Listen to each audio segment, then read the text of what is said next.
የሩቲ አክስት መታ ከአብርሽ ጋር መታረቅ አለብሽ። ጥሩ አላደረግሽም። ባልሽን ከቤት ማባረር አልነበረብሽም። አንድ ቤት ውስጥ መኖር አለባቸው በማለት ተቆጠቻት። ሩቲ የመጨረሻ ውሳኔዋን ተናገረች። እኔ ፕሮሰስ ጀምሬያለሁ። የሚወስደኝ ሰውን መጥቶ እየጠበቀኝ ነው። ስለዚህ እኔ መሄድ አለብኝ። ሁሉም ነገር ጨርሻለሁ። የራሴን ህይወት መኖር ጀምሬያለሁ ብላ መልሳለች።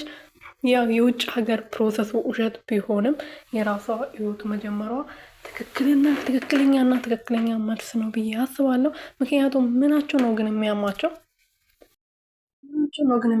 ሩትዬ ጋር መጥቶ ተመለሽ ወደሱ እያሉ እሱ እዛ ሸሼ ገዳሜ እያል ከማንም ጋር እየተለጣጠፈ ምናቸውን ግን ነው የሚያማቸው? ትላንት ኤፍሬም መጥቶ ወደ ቤቱ ካልተመለሰ አይሆንም ሞቼ ይገኛሉ ሲል ነበር።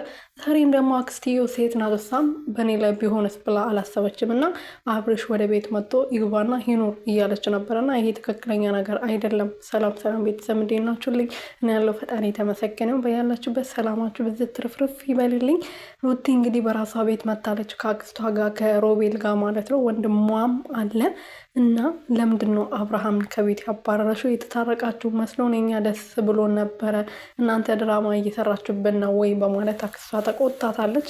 እኛ ሚዲያም ፊት ለፊት ነው እየተናገር ነው። ምንም የተደበቀ ነገር የለም። ይቅርታ ጠይቀኝ። ይቅርታ ያረኩለት ደግሞ አንድ ላይ ለመኖር ሳይሆን ወደ ቤት ለመመለስ እሱ ከቤት ለመውጣት ተስማምተን ነው ይቅርታ ያረኩለት ብላ እውነቱን መልሳላታለች ማለት ነው።